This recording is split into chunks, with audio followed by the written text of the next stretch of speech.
Annual exam ಬೇಕಾಗಿರುವಂತ important question ಹೇಳಿ sir ಸಮಾಜ ವಿಜ್ಞಾನ ಸಮಾಜ ವಿಜ್ಞಾನಕ್ಕೂ ವೆರಿ ಇಂಪಾರ್ಟೆಂಟ್ ಆಗಿರ್ತಕ್ಕಂಥ ಒಂದು ಪ್ರಶ್ನೆ ಐತಿ. ಅದು ಯಾವಪ್ಪ ಅಂತ ಅಂದ್ರೆ ನಾಲ್ವಡಿ ಕೃಷ್ಣರಾಜ ಒಡೆಯರ್ ಅವರ ಸಾಧನೆಗಳು ಅಂತ ಹೇಳಿ ಇದನ್ನ ನಾನು ನಿಮಗೆ ಇವತ್ತ ಬೋರ್ಡ್ ಮ್ಯಾಗನ ಕೇಳದ ತಿಳಿಸಿ ಎಕ್ಸ್ಪ್ಲೇನ್ ಮಾಡ್ತೀನಿ.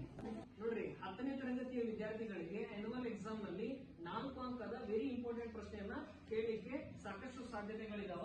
ಅದ್ರೊಳಗೆ ಯಾವ್ದಪ್ಪ ಅಂತ ಹೇಳಿದ್ರೆ ನಾಲ್ವಡಿ ಕೃಷ್ಣರಾಜ ಒಡೆಯರ್ ಅವರ ಸಾಧನೆಗಳು. ಈ ಪ್ರಶ್ನೆ 4 ಅಂಕ ಕೇಳ್ತಾರ.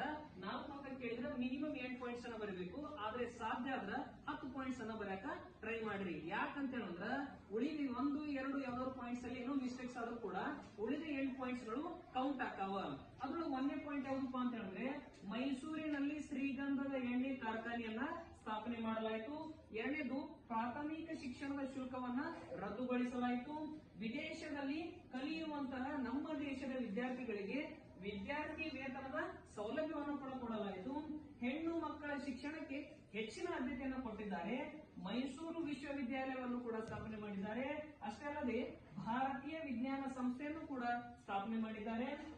ಹೊಸ ರೈಲು ಮಾರ್ಗಗಳನ್ನು ಕೂಡ ನಿರ್ಮಾಣ ಮಾಡಿದ್ದಾರೆ. ಕಾವೇರಿ ನದಿಗೆ ಅಡ್ಡಲಾಗಿ ಅಣೆಕಟ್ಟನ್ನು ಕೂಡ ಕಟ್ಟಿದ್ದಾರೆ. ಬೆಂಗಳೂರಿನಲ್ಲಿ ಸಾಬೂನು ಕಾರ್ಖಾನೆಯನ್ನು ಪ್ರಾರಂಭ ಮಾಡಿದ್ದಾರೆ. ಹಾಗಾಗಿ ಇವರೆಲ್ಲ ಸಾಧನೆಗಳನ್ನು ಕೂಡ ಕಂಡಿರ್ತಕ್ಕಂಥ ಮಹಾತ್ಮ ಗಾಂಧೀಜಿಯವರು ನಾಲ್ವಡಿ ಕೃಷ್ಣರಾಜ ಒಡೆಯರ್ ಅವರಿಗೆ ರಾಜಶ್ರೀ ಎಂದು ಕರೆದಿದ್ದಾರೆ. ಹಾಗಂತ ಇದು ಬರೀ ಕನ್ನಡ ಮೀಡಿಯಂ ವಿದ್ಯಾರ್ಥಿಗಳಿಗೆ ಮಾತ್ರ ಕೇಳಲ್ಲ, ಇಂಗ್ಲಿಷ್ ಮೀಡಿಯಂ ವಿದ್ಯಾರ್ಥಿಗಳಿಗೂ ಕೂಡ ಸೇಮ್ ಕ್ವಶನ್ ಇರುತ್ತೆ. ಏನಂತ ಹೇಳಿ, what are the achievements of Krishnaraja Wodeyar the fourth ಅಂತ ಹೇಳಿ you have to write there 8 points minimum. But try to write that 9 to 10 points.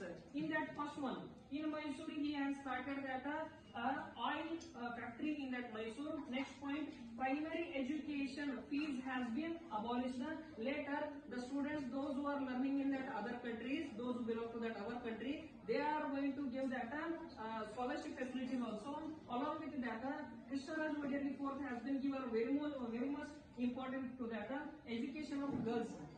Later, he has established that Mysore University and he has established that Indian Science Institution. Along with that, he has started so much new railway lines also, and he has constructed a dam across that Kaveri River, and he has started that soap factory in Bengaluru. By observing all these achievements of Krishnaraj Vaidya IV, Mahatma Gandhi is called him as a Rajashri.